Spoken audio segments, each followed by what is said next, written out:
하나님의 크신 은혜 가운데 오늘 32강 온라인 신학 강좌를 하게 된 것을 참으로 뜻깊게 생각합니다. 여러분들은 기대를 가지고 또 하나님의 말씀에 대한 사모와 갈망하는 마음을 가지고 참석하셨는데, 성령님께서 여러분들에게 기름 부으셔서 아주 놀라운 은진으로 채워주시리라 믿습니다. 아멘. 제가 안내문을 보낼 때 이번 강의는 1강서부터 30강까지에 대한 리뷰 성격이 있다고 말씀을 드렸어요. 그래서 리뷰는 33강까지 이렇게 진행이 될 겁니다. 그런데 리뷰라고 하는 말은 전체를 돌아보는 면도 있지만, 제가 그때마다 주제 하나씩은 꼭 설정해서 여러분들과 함께 나누는 시간을 가질 겁니다. 그래서 주제가 없이 리뷰하는 건 아니지만, 리뷰의 성격이 있겠다고 언명하는 것은 그동안 강의를 안 듣다가 들어오신 분들은 어떤 걸 설명할 때 조금 이해가 뒤처질 수 있는데, 그건 여러분의 잘못이 아니라 이제 들은 강의를 토대로 이렇게 발언하는 것도 있다, 강의하는 것도 있다, 이걸 천명하기 위해서 그렇습니다. 제가 안내문에 말씀드리기를, 제가 부직신학을 전공하고 그 다음에 설교학을 부전공으로 했다 하는 말씀을 드렸어요. 여러분들 중에 제 강의를 듣고 혹은 강의 듣기 이전서부터 저희 새누리 TV에 들어오셔서 제 설교를 들으신 분들이 있는데, 제가 설교하는 스타일이 좀 달라요. 그런데 다를 때 여러분들이 설교학적인 관점에서 날카롭게 봤어야 됩니다. 저분이 저 본문을 가지고 저렇게 얘기하는 것은 성경 해석학적으로 타당한 것인가? 그 다음에 주석은 A라고 얘기를 했는데 이분은 그것과 다른 미묘한 얘기를 하는데 이거는 성경적 정당성을 갖는 해석이냐 등등 여러분들이 이렇게 이제 보셨어야 됩니다. 네, 그러셨으면 여러분들이 의문을 일으킨 만큼 더 많은 것을 얻을 수 있는 계기가 될 텐데, 근데 제가 안타까운 건 목회자들이 설교를 들을 때 물고기 얻으러 와요. 그러니까 콘텐츠 얻으러 들어오지 설교학적으로 내가 기틀을 잡기 위해서 누구 설교를 듣거나 배우려고 하지 않아요. 목회자의 가장 큰 단점 중에 하나라고 저는 생각을 하는데, 그래서 여러분들이 이렇게 따져 물을 수 있어야 됩니다. 이런 해석은 어떤 신학적인 근거가 있는 겁니까? 이제 이럴 수 있어야 되고, 저는 이 구절에 의해서 이 해석이 온당하지 않은 구석이 있지 않을까 우려되는 게 있는데 어떻습니까? 이제 이렇게 여러분들이 들이댈 수 있어야 이제 비단체 설교만이 아니고 여러분들이 얻을 수 있는 것이다. 이제 이 말씀을 드리고요.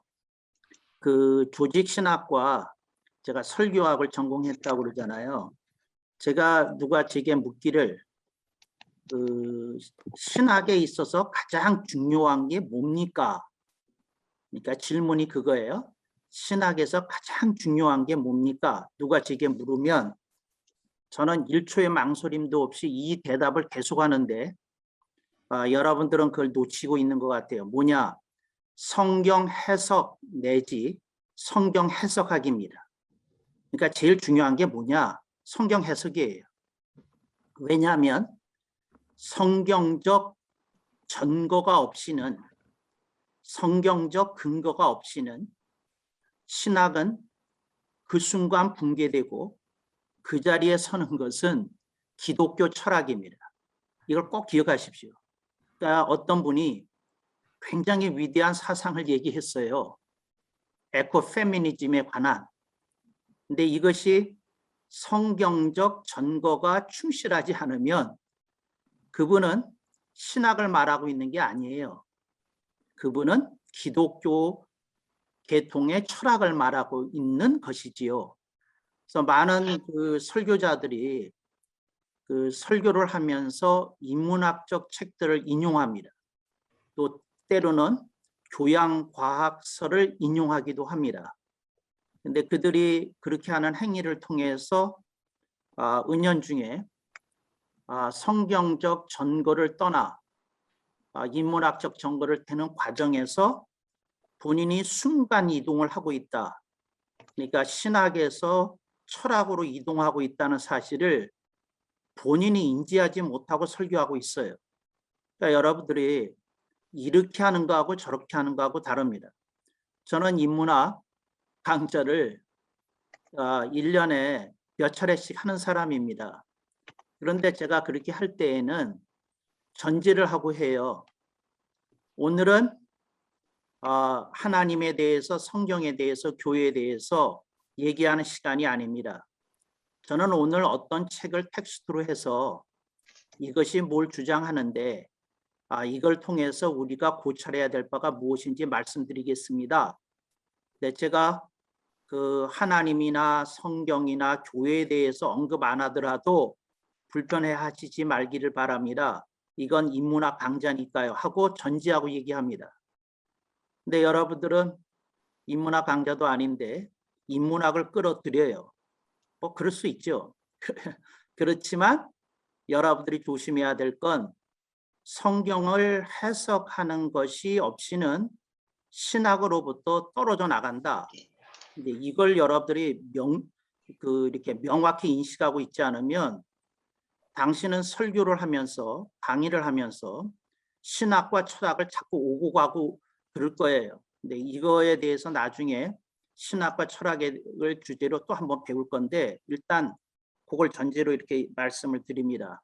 그래서 성경 해석이 중요하고 성경 해석을 하려면 성경 해석학의 토대가 제일 이게 갖춰져 있어야 된다. 그래서 저는 신학교 1학년 때 그 신학교 1학년 학생들을 제가 미국에서 지도할 때 다른 과목 아무것도 안 가르치고 성경 해석학만 집중적으로 가르쳤어요. 그래서 제가 뭐라고 얘기했느냐면 성경 해석을 할 수 있는 툴을 갖춰주는 게 성경 해석학이다. 이건 1년 아니라 평생을 배워야 될 건데 일단 1년 집중적으로 이거에 대해서 배우면 평생 여러분들이 성경에서 고기 잡는 법을 얻어나갈 것이다. 이렇게 얘기를 했어요. 근데 많은 목회자들이 장성 교수의 강의를 들으면서 조금 아쉽다고 느껴지는 점이 뭐냐면 저는 물고기도 많이 던지지만 물고기보다는 고기 잡는 법을 가리키는 데 관심이 있거든요. 근데 거기에 초점이 있다는 거 보시고 그 다음에 여러분들이 성경을 보시게 되면 놀라운 일이 있을 거다. 이제 요 말씀을 꼭 드리고 싶어요. 오케이. 그런데 성경이라는 것이 제가 지난번에 그 전제를 했어요. 장성 목사의 성경관이 뭐냐 그걸 말씀을 드렸어요. 그걸 잘 기억하실 김종태 목사님이 한번 암송한 걸 얘기해 주시죠. 암송한 걸. 잘 암송을 못했습니다. 지난주에. 저렇게 제 장성 그 교수의 성경관이 뭔지를 말씀을 드립니다. 성경은 모든 것에 대한 기준이자 표준이요. 모든 의문과 질문에 대한 답이다. 그러니까 저는 이렇게 믿어요. 그러니까 이 세상의 모든 것에 대한 기준과 표준이 성경 속에 있다. 그 다음에 21세기에 혹은 팬데믹 사태 속에서 나갈 길이 성경 속에 구체적으로 있다. 저는 그렇게 믿어요. 실제적으로 있다. 그런데 그래서 모든 의문과 질문에 성경이 충분히 답을 할 수 있다. 저는 그렇게 믿는 거고요. 그런데 성경은 구원의 도리 정도로 이해하는 분들은 그러니까 성경에는 원리와 원칙이 있지 실제적인 답이 없다고 믿는 분들은 이제 철학으로 이동해서 자기의 깊은 성찰과 사고를 통해서 끄집어내는 어떤 철학적 사유물들을 자꾸 세상에다 던집니다. 신학의 이름으로. 이건 저는 신학적 사기 행위라고 부르는데 그러니까 기독교 철학 행위를 하셔야지 그걸 왜 신학이라는 타이틀을 붙이느냐 이렇게 얘기한다는 거 기억하시면 좋겠습니다. 오케이. 성경의 지평이라고 하는 것은 제가 성경 해석학을 가리킬 때에 한 셋째 시간 정도에 나오는 겁니다. 그래서 제가 성경 해석에 여러분들에게 가르쳐줄 10가지 비유가 있다. 그러면서 이제 첫 번째 비유로 드는 것이 상징과 비유로 드는 용어가 성경의 지평입니다. 따라합니다. 성경의 지평. 성경의 지평. 여기에 지평선이라는 말을 넣으면 한국어에서는 안 됩니다. 근데 영어에서는 지평이라는 말이 따로 없어요. 지평선이나 지평이나 같은 한 용어 속에서 이렇게 용례에 따라서 이것이 그 지평선이 되기도 하고 지평이 되기도 합니다. 그러니까 여러분들이 이제 그렇게 지평이 구체적으로 직선으로 그어지면 지평선이 되는 거고, 그러니까 지평이라는 개념이 먼저고 그 다음에 지평선이라는 개념이 나중이 되는 겁니다. 그러니까 여러분들이 이제 그거 하는데 첫 번째입니다. 이제 그걸 얘기하려는 건데, 이게 뭐냐면 어떤 사람이 활을 쏴요. 국궁이라고 그러죠. 우리나라 활을 쏴요. 그러면 어떤 사람이 쏘는 그 활은 이 사람이 너무도 초보이기 때문에 몇 미터 나가지 못합니다. 근데 어떤 분이 쏘면 30미터 나갑니다. 어떤 분이 쏘면 50미터 나가요. 어떤 분이 쏘면 100미터까지 나가고, 그래서 이 그 전략적인 개념으로 한 사람이 자기가 활을 시위를 땡기고 놓았을 때에 그 사람이 서 있는, 궁사가 서 있는 위치로부터 활이 떨어지는 지점까지를 오늘 창세기 21장 16절에 한 바탕이라고 그럽니다. 그러니까 한 바탕은 붙였어야 됩니다. 한 바탕입니다. 이게 한 바탕이 단어예요. 한 바탕 잘 놀았다. 한 바탕 공연 잘했다. 근데 사람들이 요즘 한 바탕이 뭔지를 몰라요. 군사용어입니다. 이걸 현대어로 번역하면 사정거리가 됩니다. 사정거리. 그러니까 한 바탕이에요. 그런데 이 한 바탕이 문제가 뭐냐면 사람마다 달라요. 사람마다. 근데 옛날에서 그 조선 왕조 시대 때 조선군이 이제 그 무관들을 뽑을 때 국궁을 들잖아요. 이제 그 이렇게 전투용 국궁은 좀 다릅니다. 전궁이라고 그러는 건데, 전쟁에 쓰는 활이라고 그러는데, 이거를 들고 이제 쏘는데 시험이 있어요. 무슨 시험이 있느냐면 기본적으로 100m다 그러면 100m가 그 늘 나오지 않는 사람은 궁사가 되지 못합니다. 그러니까 이 사람은 활을 쐈다 그러면 무조건 100m 이상은 간다. 이제 그게 한바탕은 나온다. 군대가 요구한 한바탕은 나온다. 그럼 궁사가 되는 거예요. 근데 그러지 않은 사람은 활이 부여되지 않습니다. 활이. 그러니까 어떤 사람이 검도 갖고 있는데 등에다가 이제 전궁을 이 사람이 메고 있다. 그러면 이 사람은 한바탕, 그러니까 군대가 요구하는 한바탕을 쏠 수 있는, 이제 저는 그걸 가정으로 그냥 100m라고 그러겠습니다. 100m는 쏠 수 있는 사람이다. 이게 나오는 거거든요. 여기서 성경의 지평이 이렇게 묻습니다. 당신은 성경이 요구하는 군사가 될 자격을 갖추고 있나요? 하고 묻는 겁니다. 성경의 지평이 먼저 묻는 건. 왜냐하면 국궁은 내가 그냥 전쟁 때 안 쓸 거기 때문에, 놀이삼아 하는 거기 때문에 그렇게 멀리 쏘지 않아도 돼요. 그런데 전궁은 내가 죽느냐 사느냐 하는 문제가 걸려 있기 때문에 전쟁에서는 가능하면 멀리 적군이 가까이 진격해 오기 전에 쓰러뜨려야 되거든요. 가장 먼 거리에서. 근데 그래야 효과가 있으니까요.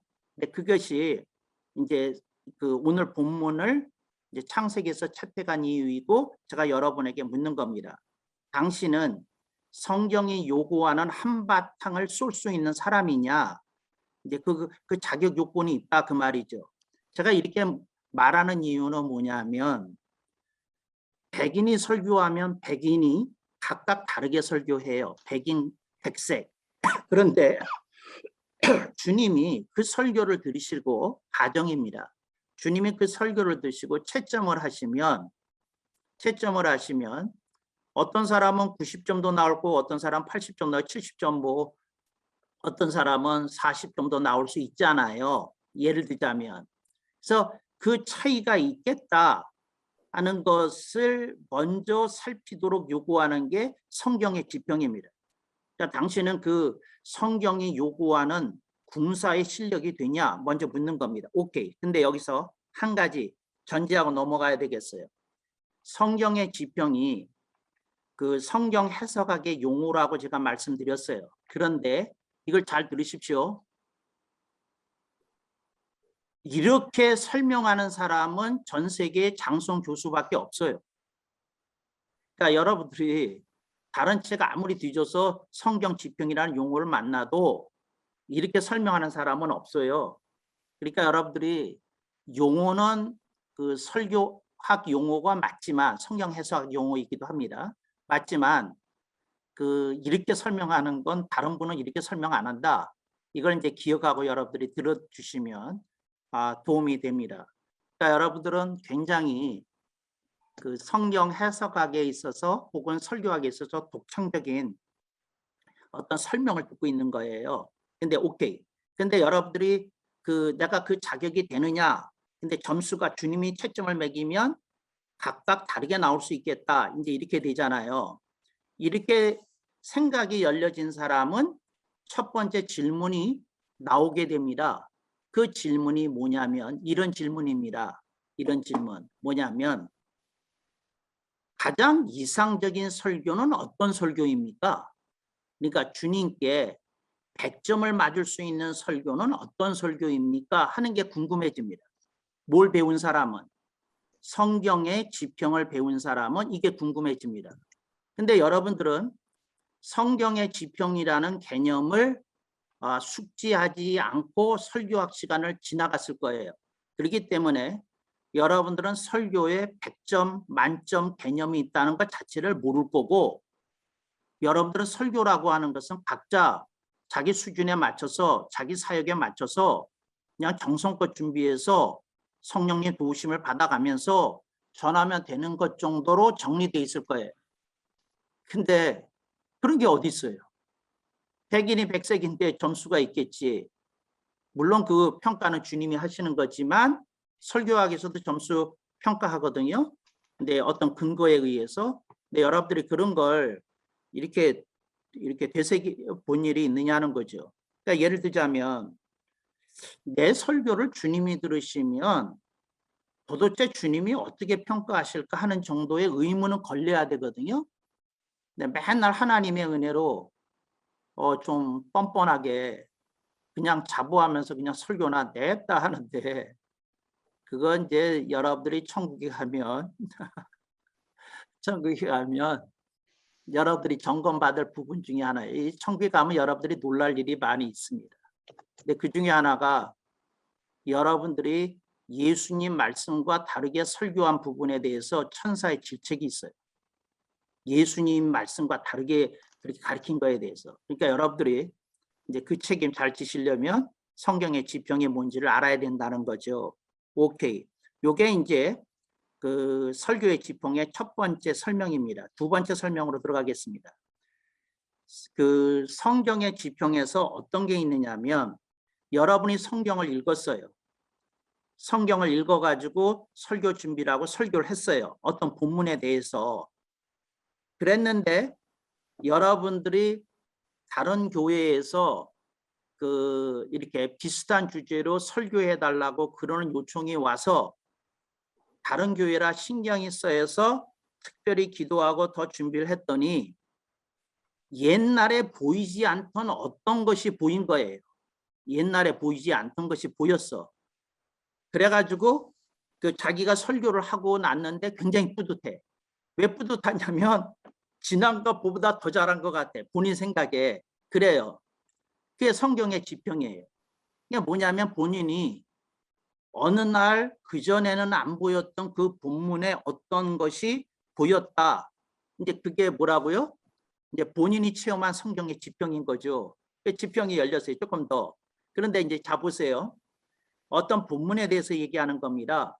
어떤 본문을 여러분들이 대했는데 30년 전에 여러분이 해석했던 그 해석이나 지금 해석하나 별반 다를 게 없어요. 그러면 여러분들은 무슨 지평에 갇혀 있는 겁니까? 30년 전에 그 본문 해석에 갇혀 있는 거예요. 그 해석에. 그러니까 더 이상 열리지 않은 거예요. 그런데 그 더 이상 열리진 않은데 거기서 딱 스탑. 주님이 다시 등장하십니다. 설명하기 위해서. 그러면 주님이 내가 30년 전에 혹은 20년 전에 깨달은 그 수준을 그 본문에 대한 해석을 주님이 100점이라고 주님이 평가하실까 하는 것이 있거든요. 근데 주님은 100점 주실 리가 없을 수준인 것 같은데요. 그런데 어떻게 편안하게 그동안 사셨냐고.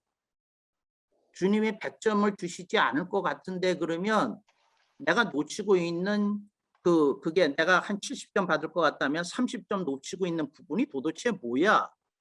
이제 이렇게 되는 거죠. 이렇게. 그러니까 그 놓치고 있는 부분이 이제 이렇게 되는 거거든요. 그래서 여러분들이 꾸준히 노력하는 분들은 뭐를 체험하느냐 하면 특히 설교 노트를 쓰시는 분들이 압니다. 설교 노트를 쓰시는 분들이 뭘 아느냐 하면 5년 전에 설교 그 본문 가지고 했을 때하고 지금 5년하고 또 달랐어. 그 다음에 5년 봤더니 또 달라졌어. 또 달라졌어. 다른 게 보이고 다른 게 보이고 계속 이렇게 얘기해서 참 신기하네. 근데 5년 전에 왜 안 보이는데 지금 보이지? 또 왜 10년 전에 안 보이는데 지금 보이지? 그러면서 계속 이렇게 문이 열려지는 것을 체험합니다. 근데 그게 본인이 체험한 거예요. 그 문이. 그걸 보고 뭐라 그러냐?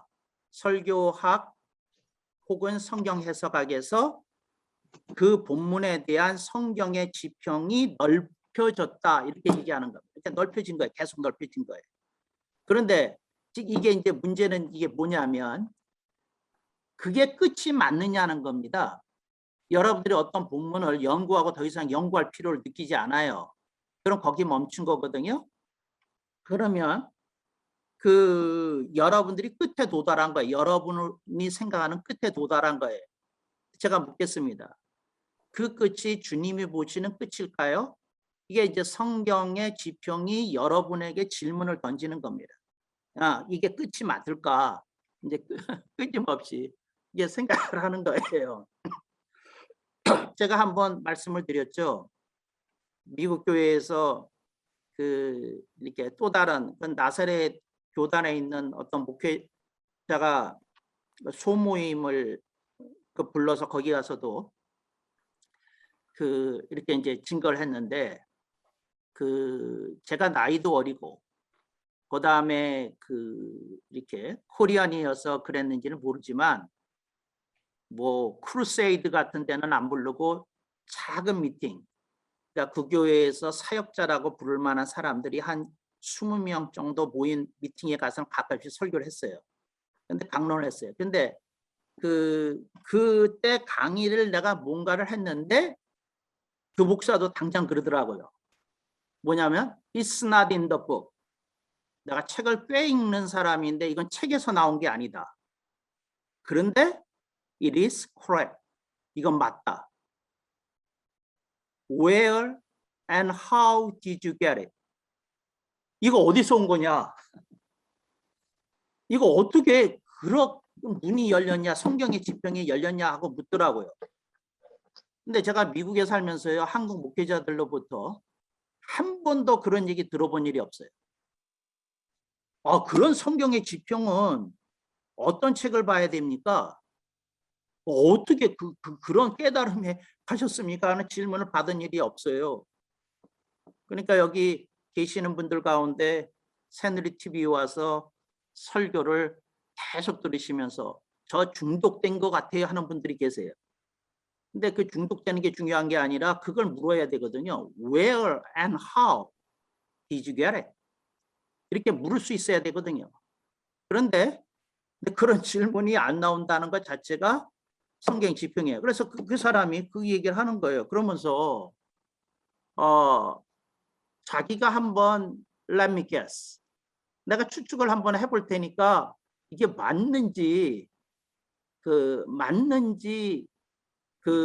좀 얘기해 달라 그런 거예요. 그분이 그 PhD도 있고 나름 이렇게 교수 생각을 할까 하다가 이제 목회를 하는 나사렛 교단 목회자였는데 그분이 얘기를 하면서 이런 거예요. 뭐라고 얘기하느냐 하면 You got the tools I don't have. 나에게 없는 성경 해석의 연장이 너한테는 있구나. 이게 내 생각이다. 너 성경을 해석하는 어떤 연장이 있는 것 같아. 그러니까 예를 들자면 톱 없이 나무를 한번 썰려고 해보세요. 도끼를 쓰는 수밖에 없거든요. 근데 도끼를 쓰면 어떻게 될까요? 결이 고르게 나오기는 어렵겠죠. 그러니까 툴이 있는 사람과 없는 사람의 이제 이렇게 차이입니다. 그러니까 그런 게 있는 것 같구나. 그러면서 이렇게 묻더라고요.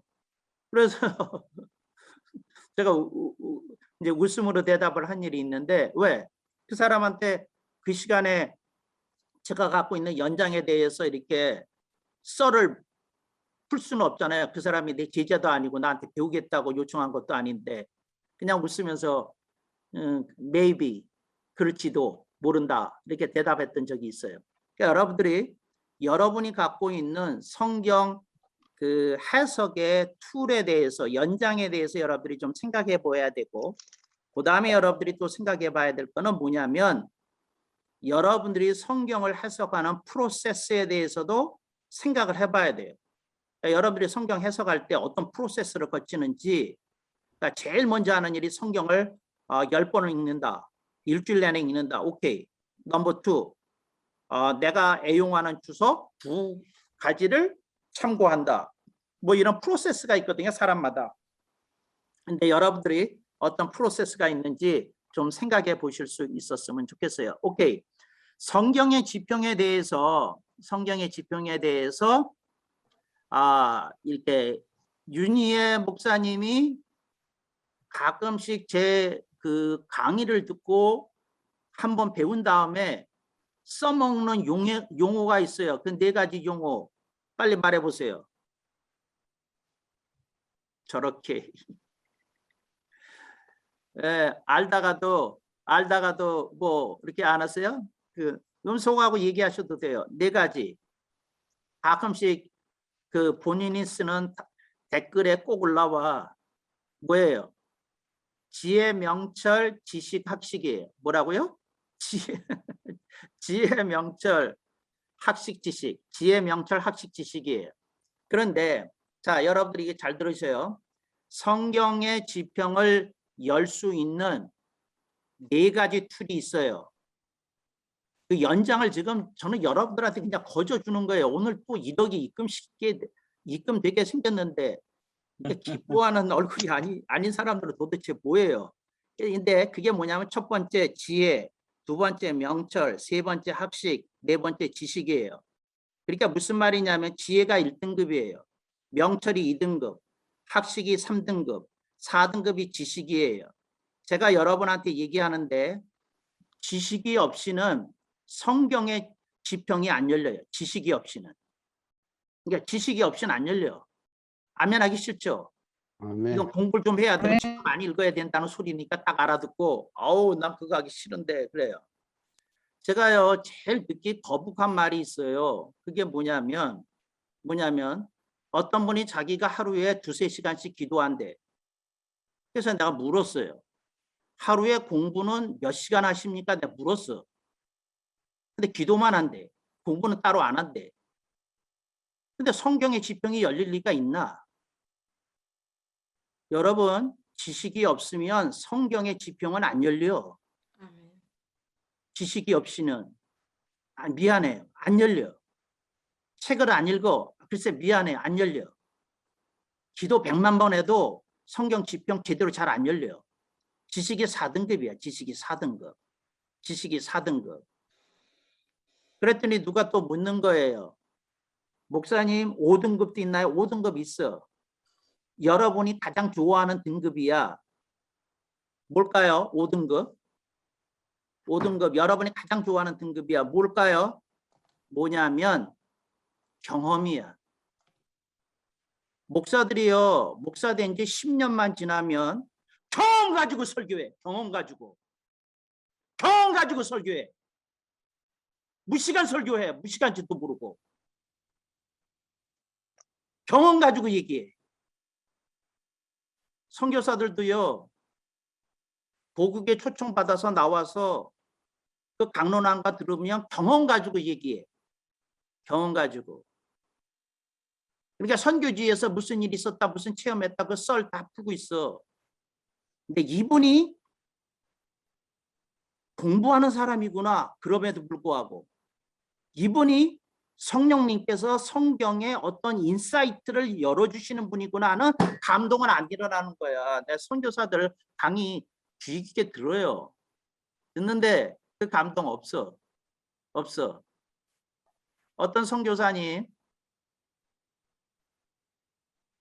보면서 제가 가슴을 쳤어요. 왜 쳤느냐 하면 이분이 30년 전 수준이야. 선교사 떠나기 전에 그 수준에서 지금 30년이 됐는데 그 수준에 머물러 있어. 선교사 생활 30년 했는데. 근데 왜 그러냐? 경험 가지고 살아. 그리고 선교사라고 떠나기 전에 갖고 있었던 학위 가지고 살아. 근데 본인만 몰라. 본인의 레벨이 다운이 된 거. 지식 없이 되지 않아. 근데 여기서 말하는 지식이 뭐냐 하면 여기서 말하는 지식이 뭐냐면 그러니까 예를 들어서 이제 세상 공부를 많이 해가지고 학박사 따고 그런 지식을 말하는 게 아니야. 성경 제가 지금 뭘 가르치고 있어요? 성경의 지평을 가르치고 성경 지평이 요구하는 지식이 뭔지에 대해서 지금 얘기하는 거예요. 그 지식이 아니야.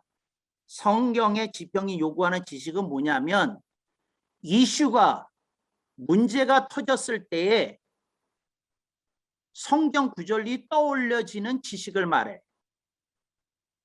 그러니까 어떤 문제가 생겼어. 교인들에게. 또 사회에 어떤 이슈가 터져 나오고 있어.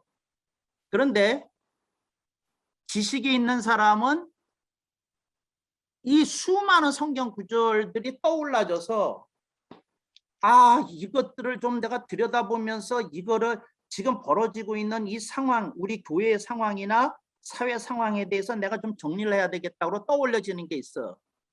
근데 잘 들어요. 4등급이 안 된 사람의 특징이 뭐냐면 사회적 이슈가 뭔지는 얘기를 해.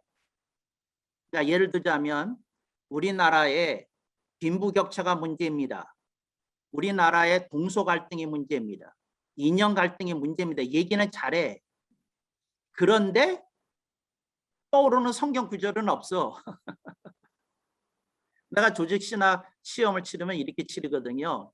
주제를 주르고 이 주제와 관련된 성경 구절을 뽑을 수 있을 만큼 뽑으시오. 단 많이 뽑는다고 점수를 많이 주는 게 아니라 해당되는 것이 있을 때 점수를 줍니다. 물론 맞는 송구를 더 많이 제시를 하면 더 많은 점수를 주지요. 그렇지만 쓸데없이 관련 없는 것들을 나열하면 오히려 감점을 줄 겁니다. 그리고 그 구절들이 그 이슈나 문제에 대해서 어떻게 제시하는지 얘기해 보세요. 그리고 제가 조직신학 시험 치를 때 하는 일이 있어요. 책을 10권씩 갖고 와도 된다고 그래요. 책을. 노트도 무한정 갖고 와도 되고. 그러니까 다 봐도 돼. 네, 뭐든지 갖고 와서 보라고 그러죠. 근데 그래야 돼요. 그러니까 지금 제가 만약에 제가 그 조직신학 교수로 있었을 때는 휴대폰이 없었어요. 제가 지금 만약에 조직신학 시험을 치르면 휴대폰을 통해서 자유 검색을 허락할 거예요. 하여튼 써봐. 찾아내봐.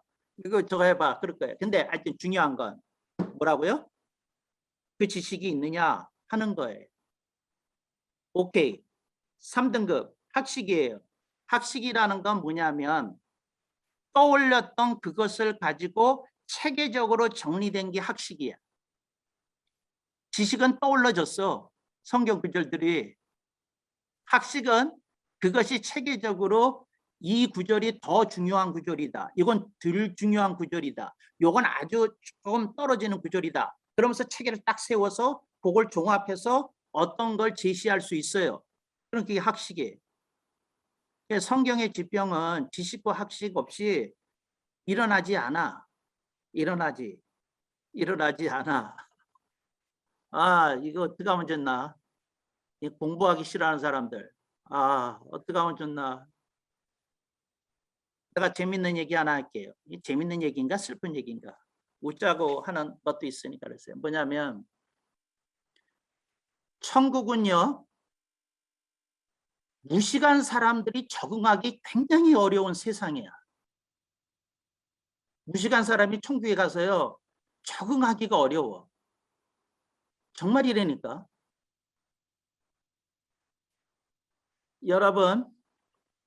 여러분이 고등수학에 대한 기초가 닦아져 있지 않으면 칠판에 고등수학 문제가 써져 있는데 여러분이 하는 말이 간단해. 녹색은 칠판이요. 하얀 건 수학 문제라. 그렇게 얘기할 거야. 왜? 글씨만 보이니까. 글씨만. 그 해석이 돼야지. 여러분들이 천국 가면 무슨 무식한 사람들은 어떤 대접을 받는지 알려줄게. 천국 가면은요, 무식한 사람이 천국 가면 여러분이 아가가 돼. 그리고 하나님은 아버지 자리에서 더 높이 올라가셔. 할아버지가 돼. 그래가지고 할아버지가 서울대 교수인데, 물리학과 교수인데 아가하고 얘기할 때 어떻게 얘기하겠어요? 배고프다고. 이렇게 얘기하는 거예요. 그러니까 어디에 맞춰서 하는 거예요. 어디에 맞춰서. 그 사람의 눈높이에 맞춰서 대화하는 거예요. 예를 들어서 주님이 천국 가서 이런 질문 받는다고 생각해 보세요. 얘야, 내가 늘 너희들의 기도를, 대한민국에서 올려주는 기도를 보고 마음이 아팠다.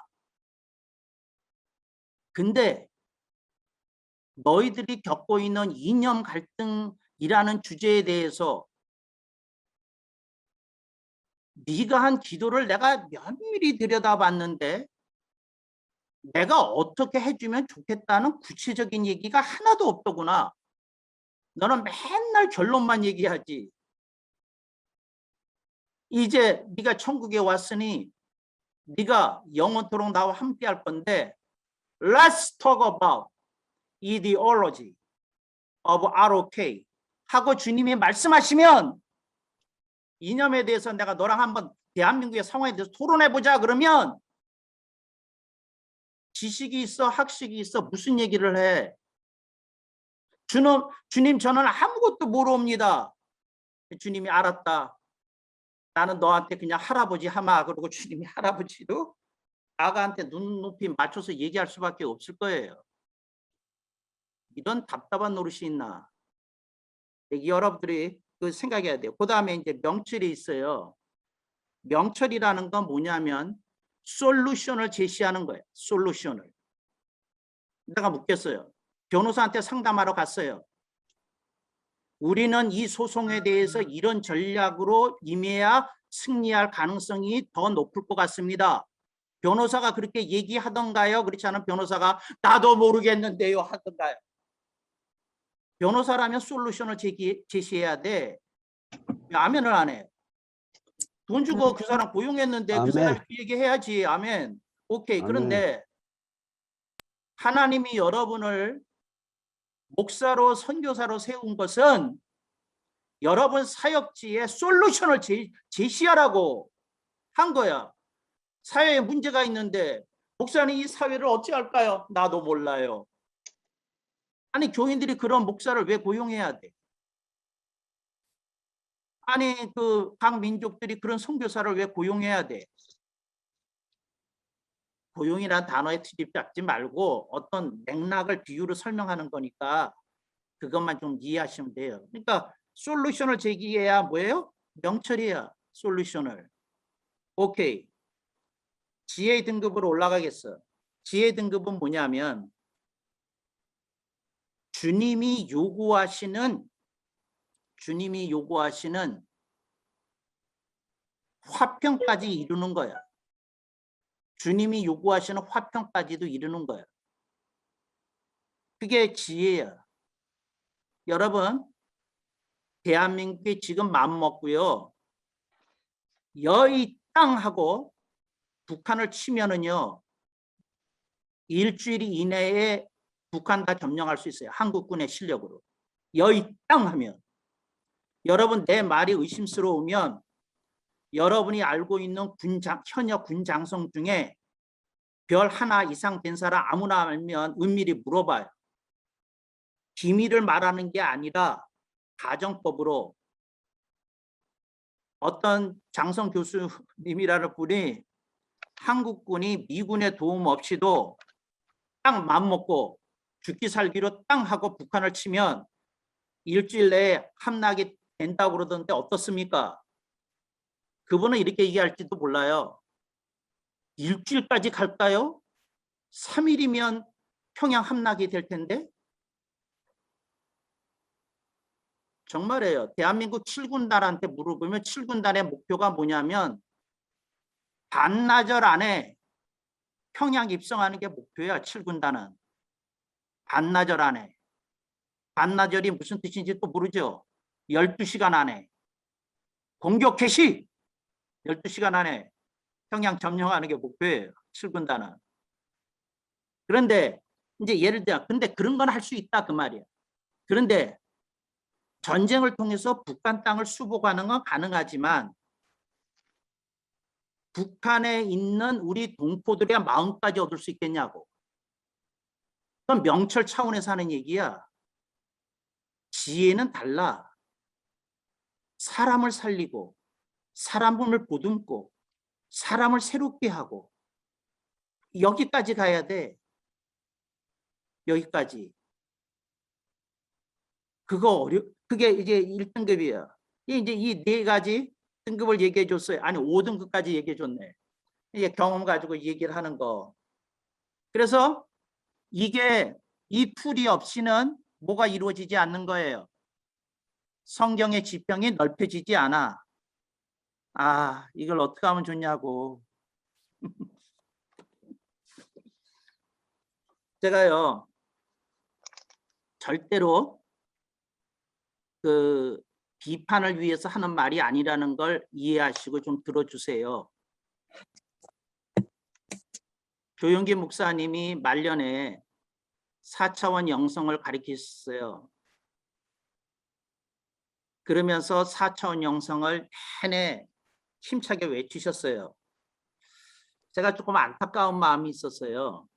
왜 안타까운 마음이 있었느냐 하면 현대 물리학에서 우주를 천문학을 통해서 영향을 받아서 지금 학자들이 기본적으로 16차원을 얘기해요. 16차원을. 그러니까 물리학자나 천문학자들이 우주에 기본적으로 16차원이 있다고 말하는 세상에서 4차원 영성 가지고 이 현대인들을 압도할 수 있겠어요? 4차원 얘기는 19세기에 나온 건데 19세기에 나온 개념인데 이걸 21세기에도 그 영성을 얘기하는 거 듣고 제가 아주 가슴이 미어 터지겠어요. 정말. 얘기하려고 그러면 이래야 되잖아요. 과학계에서는 16차원을 얘기합니다. 그런데 저는 겸손하게 20차원에 대해서 얘기하렵니다. 이래야지 현대인들을 압도하지. 아멘을 안 하는 것도 뭐예요. 아멘. 주여. 그냥 4차원 계속 가르치세요. 예? 정말로 답답해서 죽을 노릇이야. 근데 이게 비판을 하기 위해서 한 얘기인지 안타까워서 하는 얘기인지 여러분들이 잘 새겨 들으시면 좋을 것 같아요. 이게 그래야 된다는 거죠. 여러분들한테 다시 한번 양은혜 선교사님한테 지금 내가 뭐 얘기를 꺼내놓고 답을 안 한 게 있어요. 그 질문 해봐요. 제가 질문을 던져놓고 답을 안 준 게 있어요. 뭐예요? 예, 음소거하고 음소거하시고 얘기해 보세요. 네? 양은혜 선교사님, 제가 네. 질문을 던지고 네. 답은 안 줬던 질문이 있어요. 기억나세요? 이게 졸면 이렇게 기억이 안 난다니까. 주여 어찌하오리까, 어찌하오리까. 주여, 우리 권채경 선교사님, 제가 네. 제가 어떤 질문을 하고 답을 안 가르쳐 준 게 있는데 그 질문 기억나셔요? 기억하도록 주여. 하겠습니다. 내가 무슨 질문을 가장 이상적인 설교는 어떤 것입니까? 그렇지. 아, 내 마음에 들어요. 윤희 목사님 점점 더 마음에 들어가는 것 같아. 제가 뭐라고 그랬느냐면 이상적인 설교 한번 따라해 보겠습니다. 이상적인 설교 이상적인 설교. 곧 주님께 곧 주님께. 주님께 주님께 100점 맞는 설교란 무엇인가? 100점 맞는 맞는 설교란 설교란 무엇인가? 이게 질문이에요. 질문 쓰시고 제가 답을 하는 걸 따라하면서 쓰셔요. 이상적인 설교, 곧 주님께 100점 맞는 설교란 무엇인가? 제가 이런 질문을 자문을 하고 스스로 답을 썼어요. 근데 여러분의 답은 저하고 다를 수 있어요. 그건 장송 교수의 답이에요. 여러분이 이 답보다 더 좋은 답을 나한테 얘기하시면 내가 그 답을 듣는 순간 내 답을 고칠 거예요. 근데 얘기합니다. 따라합니다.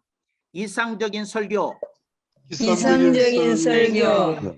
곧 곧 주님께 주님께 100점 맞는 설교는 100점 맞는 설교는 설교는 성경 전체의 성경 성경 전체의 의 가르침과 가르침과 일치하는 일치하는 설교이다. 설교이다. 아멘. 아멘. 아멘을 안 해요. 왜 아멘을 안 해? 내가 시험 아멘. 아멘. 자, 이걸 잘 들으셔요. 내가 수많은 목회자들의 설교를 방송을 통해서 뭐 인터넷을 통해서 듣는데 가끔씩 듣는데 상당수의 설교자들이 여기에 걸려. 그러니까 뭐냐면 그 구절에 너무 푹 코가 빠진 나머지 성경 전체의 가르침과 일치하지 않아. 그러니까 예를 들어서 어떤 목회자들이 로마서 강의할 때 하는 그 대부분의 설교는 야고보서 설교할 때는 다 집어 던져야 돼. 다 집어 던져야 돼. 야고보서 설교할 때에 대부분의 설교자들이 했던 설교는 로마서 강의할 때는 다 집어 던져야 돼. 여러분들이 로마서를 감히 강의하려면 옆에다가 야고보서 펴놓고 최소한도 이 두 개라도 일치하는 설교를 해야 돼. 두 개라도 일치하는 설교를. 그러니까 로마서 강의 설교 어떤 거 들으면 50점이에요. 왜 50점이냐? 야고보서의 이의 제기에 대해서 반론할 힘이 없어. 그러니까 50점이야. 50점. 여러분이 종말론을 가리킬 수 있어. 그런데 그 종말론의 가르침이 뭐 에스겔 다니엘서는 기본적으로 맞아야 되고 이사야서와 합치해야 돼. 이사야서와. 근데 이사야서를 연구한 흔적이 안 보여.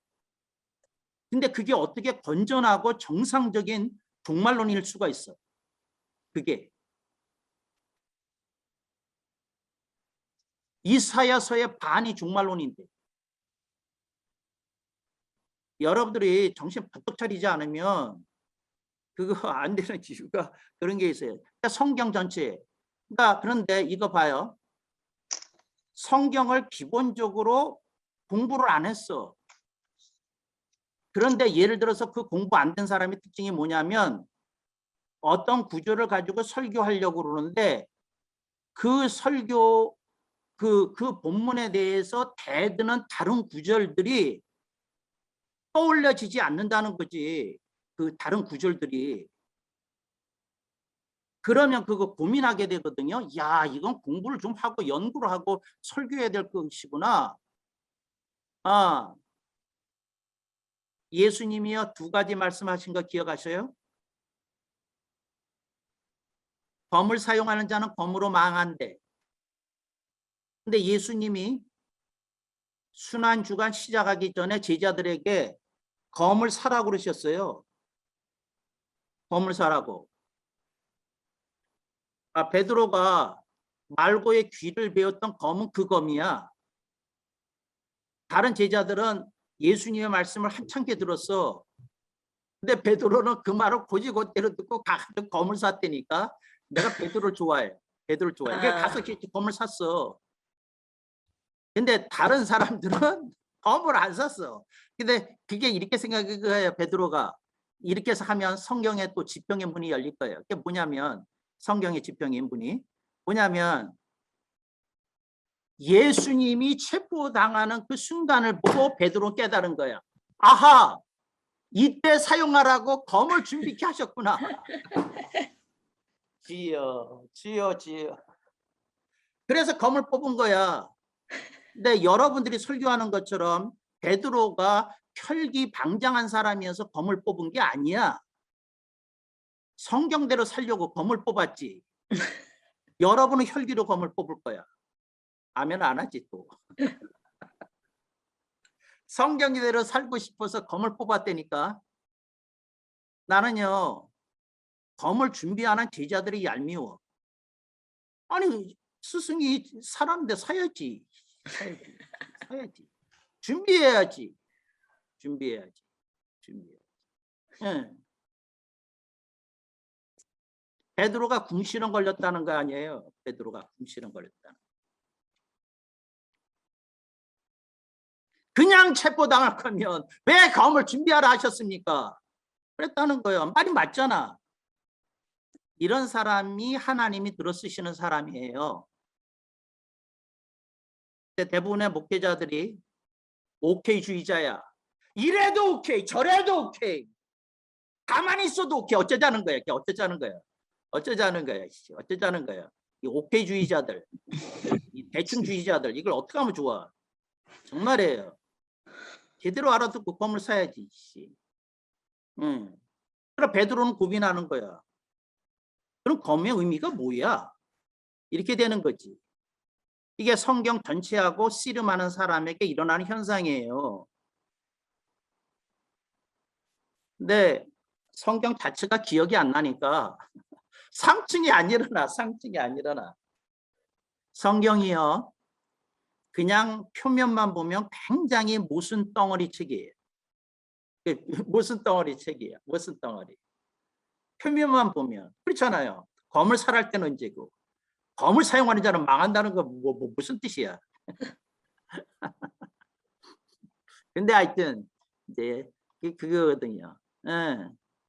구약 성경에도 하나님이 전쟁은 당신이 하신다고 말씀을 하시고 전쟁을 하는 자를 저주하신다는 말씀도 있어요. 이게 뭔 얘기야 이게. 양쪽을 보면서 고민하고 갈등을 하고 막 이래야 되거든요. 그런데 유럽에 있는 교회들이 왜 망했냐? 이렇게 질문하는 젊은이들, 특히 대학생들을 그 지적 욕구에 합당한 영적인 무게가 실린 대답을 하지 못했어. 대답을. 여러분 유럽이 다시 살리려면 대학생들이 그리스도께로 돌아와야 돼요. 그 대학생들이 말하기를 학문을 뛰어넘는 진리가 기독교에 있다 이렇게 감탄사를 부르면서 막 나가야 돼. 근데 젊은이들은 못 잡고 그냥 늙어 빠진 사람들이나 붙들고 그렇게 사는 그런 현실이 안타깝다. 근데 이거에 대해서 조금 생각이 되는 거죠. 오케이. 자, 그러면 여러분들이 이제 이 4가지 이제 툴에 대해서 얘기를 했는데 근데 질문이 하나 생기는 거예요. 성령님의 역할이 뭡니까? 성경의 지평에서 이제 이러잖아요. 성경의 지평에서 내가 예화 하나만 하고 일단 마감하고 질의응답 시간에 조금 더 풀어야 될 것 같아요. 근데 제가 실제로 본 얘기야. 어떤 집회를 갔어요. 부흥회를 갔어. 내가 그 미국 흑인 교회 그 오순절 흑인 교회를 가가지고 집회 참석해서 이제 설교를 듣는데 설교를 굉장히 열정적으로 하긴 하는데 지루해. 내용이 없어. 거의 그냥 뭐 리듬 타기만 하지 그 내용이 하나도 없었어. 근데 나 그 순간 봤다니까 반상에서 뭐가 번쩍했어. 아니 내가 번쩍하는 걸 내가 어떻게 하냐면 내가 나도 지루해서 졸려하는데 번쩍해서 눈이 떠졌어. 근데 그 순간서부터 그 설교자가 설교를 굉장히 한 10분 동안 잘해. 너무 깊게 해가지고 내가 오묘해가지고 또 놀랬다니까. 그랬어. 근데 10분이 지난 다음에 다시 이렇게 돌아가는 거야. 돌아가는 거야. 그래서 내가 성령님께 그 자리에서 그 질문을 던졌어요. 성령님, 이게 뭡니까? 저는 꼭 알아야 되겠습니다. 그랬는데 성령님이 어떤 여자를 모자 쓰는 흑인 어떤 여성분을 자꾸 보게 하셔요. 저 여자한테 가서 오늘 집회가 어땠느냐고 물어보라. 그래서 끝난 다음에 커피 타임이 있거든요. 또 가서 물었어요. 오늘 어땠냐. 그랬더니 그분이 내가 가가지고 뭐 얘기하기도 전에 시작하는 거예요. 오늘 놀라운 일이 일어났다고.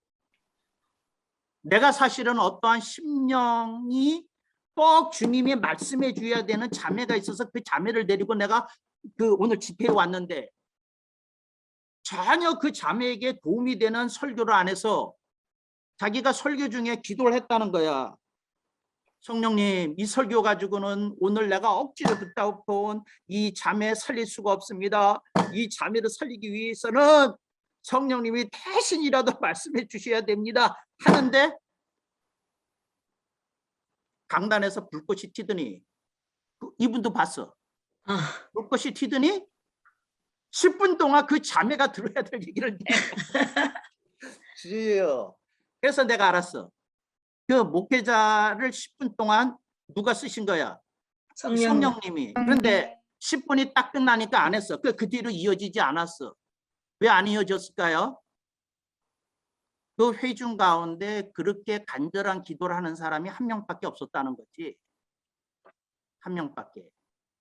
그런데 그 지루한 설교자